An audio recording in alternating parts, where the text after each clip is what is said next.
Top of the morning to yous, and welcome to another beer review with the clueless drinker. Right, so I was in Dublin fairly recently for a few days with family, and we had such a bloody good time, and we visited the Guinness storehouse, which does the Guinness tour and all that, and it was absolutely fantastic. You just don't really appreciate the work that goes into something like Guinness. In this day and age where we're talking about craft beers and the art of craft brewing and that sort of stuff, the big boys like Guinness, just so full of history.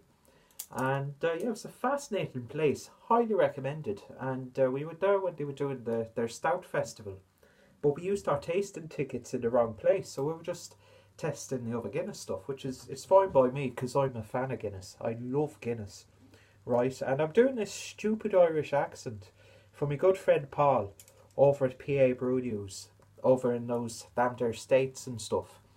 And I apologise to any potential Irish viewers if this accent's offensive, so I'm going to stop it in a little bit, but it's still story time with Clueless, so I'm going to carry on for a little wee while.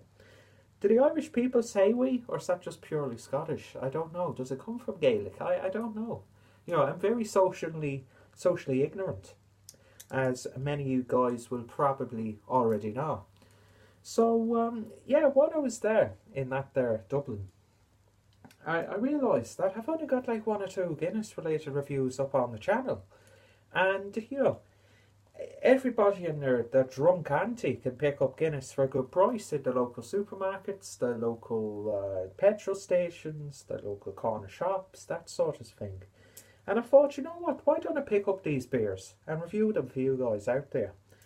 So today, we're looking at one that I have drank a couple of times. Don't remember liking it too much when I first had it, but you know, my palate's come a long way since then, so I might enjoy it a little bit more instead of that Billy Hunt of a clueless drinker a couple of years ago, do you know what I mean? And yeah, so we're having a look at the West Indies Porter, which is part of the Brewers project that they do over there in Guinness. And I'll quickly read you out the back of the bottle here. A group of enterprising brewers on a quest to explore new recipes, reinterpret old ones and collaborate freely to bring exciting beers to life. With origins in an 1801 entry in our brewers' diaries, Guinness West Indies Porter is a complex yet mellow, hoppy, with notes of toffee and chocolate. So it's coming in this very handsome 500ml bottle, clocking in at 6% ABV. Got a very old school label there. I'm not sure if it's authentic or they've just redesigned it to make it look like it's a classic label, but I love all the hand-drawn typography on that. It's a very handsome looking label indeed. So before I get into this beer review, you'll see a couple of links down below. One is my Dublin vlog, which I did while I was in Dublin, obviously. The other one is the video I made of being at the Guinness storehouse. So if you want to check those out, you're more than welcome to. You know, a great time, like I said, and I'm going to stop doing that horrific Irish accent now because I think I've gone on for a little bit too long.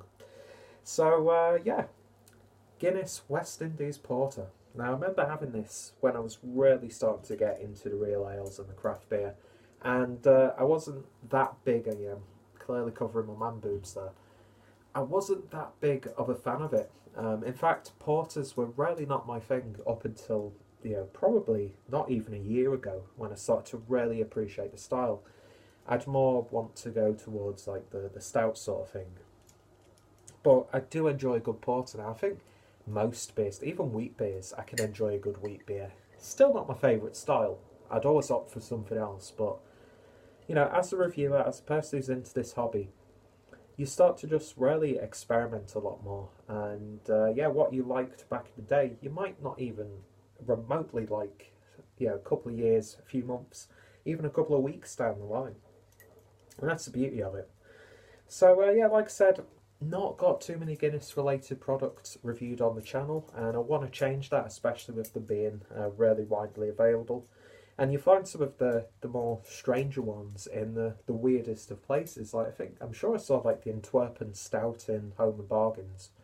Don't know why I didn't pick it up. Tried it at the on the tour, and that was absolutely gorgeous. And I'm not sure if we tried this. I can't remember.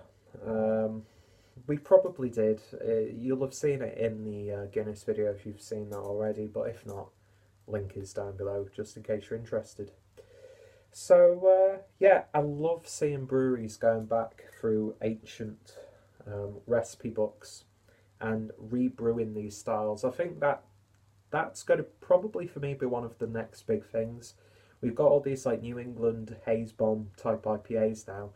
I think even though there has been a big resurgence anyway, I think there's going to be an even bigger resurgence, and I'd like to see it of people like truly experimenting with long lost recipes, recipes that no one's for whatever reason not brewed for absolutely years.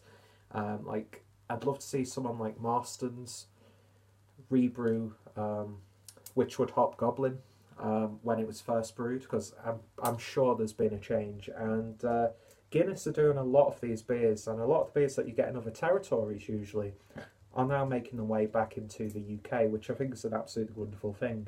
And the fact that you get most of these from pretty much any supermarket as part of these like 3 for £5, 4 for £6 deals, happy days for me at least. Even though I've talked exhaustively about what I think about supermarket beers, and for me personally, cannot complain. So yeah, picked this up in my local bargain booze as part of their 3 for a £5 deal. And what did I pick up? I picked up Goose Island IPA and Shipyard's American IPA, which is also, it's the Marston brewed one.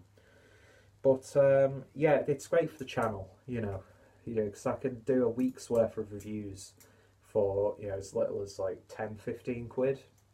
Happy days when you don't have the money to buy loads of craft beer and that sort of stuff. Plus, I think it helps you really appreciate some of the stuff that's available on your doorstep that little bit more. So before I get into it, going back to Home of Bargains. Now, I didn't pick it up with this beer, obviously, because this is from Bargain Booze. But I think because with Christmas coming up as I'm recording this, they had a lot of like gift sets. Like you get the Witchwood set where you got like pork scratchings with them, 2 bottles. They've got, and I will be getting it, they've got a 1 litre Stein with a bottle of Carlsberg Export. Yeah, I need to get that beer reviewed anyway, but £3 for a 1 litre Stein, not going to turn that down. And another deal that they had for £4, if I remember correctly, was a bottle of Guinness Original and a very nice looking Stein, ½ litre glass. So for £4, you're getting a decent beer, which I think I've already reviewed. I can't remember.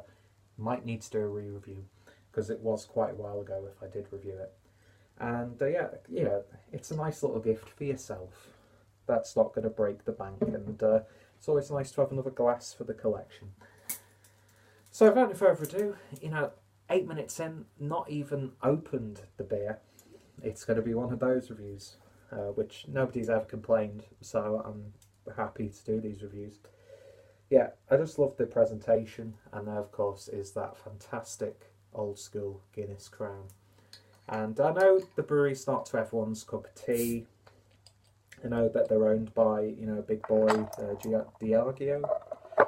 But to me, they're one of the most consistent, traditional, and when you look through the history of them, very socially conscious.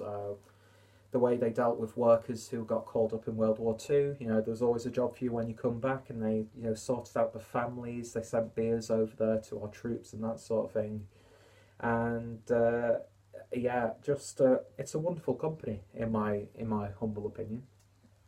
And thankfully, a lot of the beers are pretty damn top notch. I'll always say that Guinness Extra Cold is one of my go-to beers at a pub. And when I was trying Guinness in Dublin, probably, it's the, what's that word? It's because you're in Dublin, you think, oh, this is going to taste instantly better. But it was a damn good pint in a lot of the pubs and bars that I went to. And having it on tap at Guinness, in the Sky Bar, looking around at the wonderful city of Dublin, cannot think of a better place to have a pint of Guinness. And yeah, I've been to the Guinness Storehouse. That to me is an experience up there with having Augustina in Munich at the Augustina Brewery, which is like my ultimate, beer geek moment ever. Do you know what I mean? And to visit Guinness and to just ingest the whole thing and then have beers at the top. Just, you know, it's more than just beer. There's so much work that goes into it. And that's why I absolutely love this hobby, and I'm glad that you guys out there share the same passion as me. Whether or not we like the same beers, that's really not the issue. Anyway, waffled on for way too long. So let's get this beer poured and see what we get. I won't pour it all in because that pour is absolutely horrific. Yeah, I've got almost more head than beer there. So beer poured with about just shy of 4 fingers worth of a nice tan looking head. Beer in the glass, and not completely jet black because you do get the ruby tones coming around the edge of the glass, but it is a very dense looking beer, very dark indeed.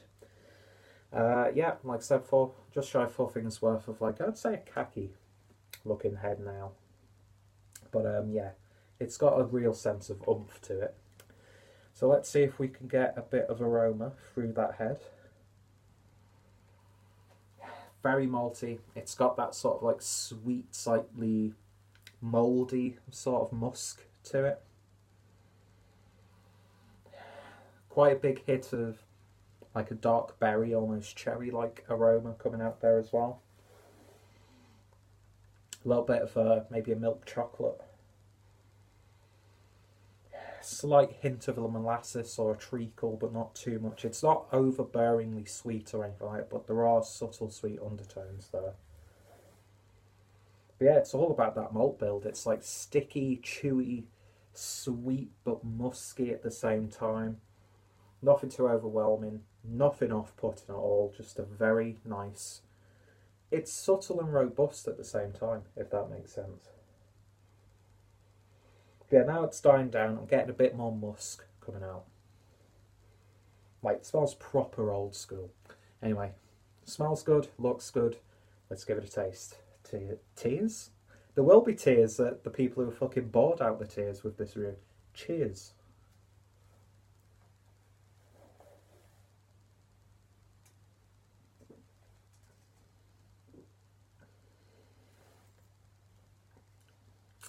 So much better than I remember that being the first time I had it. And you go back to these beers that you initially didn't like, and you taste them, and you think, like, how the hell did I not enjoy this the first time round? And it does show you how you can develop and mature. You know, I'll never have a problem with people who just like to drink for drinking's sake. I mean, my family who I went to Dublin with, they tried like the craft beers and the real ale stuff every now and then, but they're more than happy to just drink like Heineken, Coors, you know, that sort of stuff, which, you know, I'm happy to do that as well, because I think Heineken's a damn good lager, actually. You know, shoot me down now. I'm sorry for saying that. But, you know, different people have different tastes and they have different experiences with beer. And that's what I love about it. You know, it's not any hobbies like that really at the end of the day, but there's just something special. Even though it is just beer at the end of the day, there is something special about it. And everybody has their own tastes, experiences and feelings on it. And that's what I love. I love how diverse this whole thing is. But yeah, going back to a point. I'm talking absolute arse right now. Do Irish people say arse like that in that context? I don't know. I'm a big arse. Let's just say I'm a big stinking feckin' arse. I'm a proper Egypt. I'm sorry, I keep going into that horrific Irish. Actually, it doesn't sound too bad. But I know I've got phrases and words wrong. That was one of the things that you really do have to stop yourself from just breaking into pointless Irish when you visit somewhere like Dublin. You really, really do. The amount of times we just talk, have conversations with each other in Irish accents for no reason whatsoever. Yeah. But yeah, this beer, back to the beer. Fucking hell, this review's a mess. It's got very subtle roasty coffee tones in there. Nice gentle dark chocolate, but there's also a slight milk chocolate aspect to it as well. Body's a little bit more bolder than I remember it being. For some reason I remember this being really quite thin, but again I've had a lot more porters since then, especially the Imperial variety. So I've come to appreciate the style a whole lot more. But yeah, it's sticky, it's chewy, it leaves the inside of your mouth really sticky after you've finished with a sip. You get some slight fermented fruit tones on the back end that linger a bit. There's a really nice hoppy earthiness there that builds up and has that sort of like coffee-like bitterness playing in with that aspect as well. So it's not too overbearing on the back end, not too dry. That's just a really nice, simple porter at the end of the day. Alcohol is masked beautifully. It's not too sweet, not too desserty, but at the same time not too dry. Which dry porters and dry stouts in general, not my sort of thing, because I find that the body doesn't carry the flavours. This does. And yeah, it's got that proper old school feel about it, which I just absolutely love.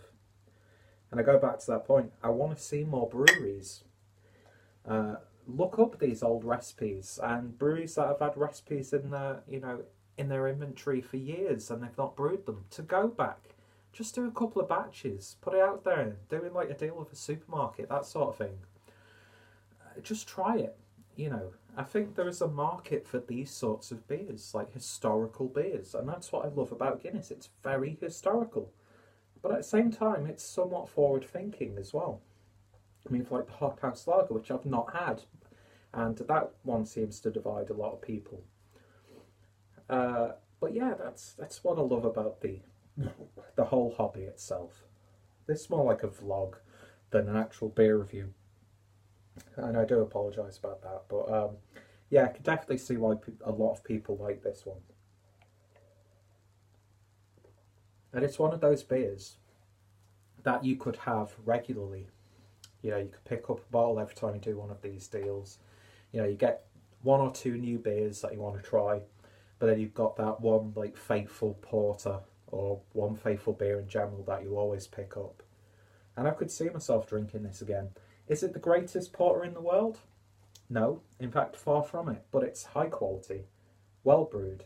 It's got a history, it's got a story, and it's got its place. And yeah, it's one that I would definitely try again. So in terms of a rating then on the Guinness West Indies Porter, I'm going to give that a very solid and amicable 8 out of 10. It's just a lovely beer, not too overpowering. It is slightly laid back in places, but then there's that real sense of robustness to it. It's bold, it's full of flavour, full of body as well, and the body carries that flavour. And yeah, it's a wonderful beer. So 8 out of 10 from me. And if you've tried this one, as always, let me know your thoughts, opinions down below.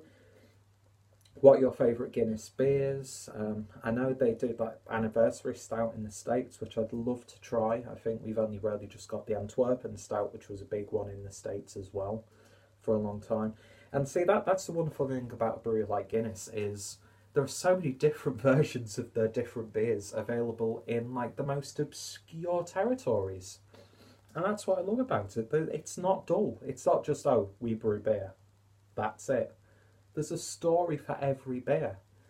And they've got such a rich history. I mean, they had their own friggin' like tanker ships to deliver beers back in the day.